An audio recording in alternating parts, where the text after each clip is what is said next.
இப்போது புதிய அறிமுகம் ஆச்சி ஹோட்டல் சாம்பார் 50 கிராம் ரூபாய் 20 மட்டுமே. திருச்செந்தூர் சுப்பிரமணிய சுவாமி கோவில் வெளிப்பிரகாரத்தில் தரையில் புதைந்து கிடந்த கல்வெட்டை சீரமைப்பு பணியின் போது கோவில் நிர்வாகத்தினர் மீட்டெடுத்தனர்.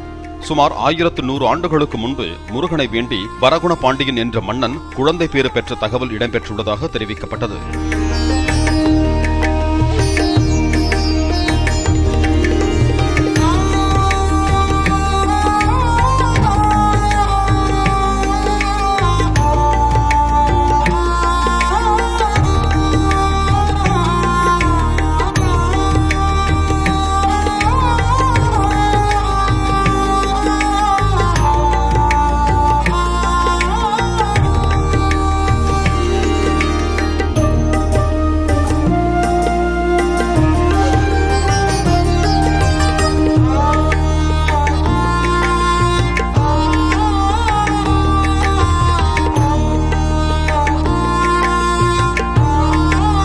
இப்போது புதிய அறிமுகம் ஆச்சி ஹோட்டல் சாம்பார் 50 கிராம் ரூபாய் 20 மட்டுமே.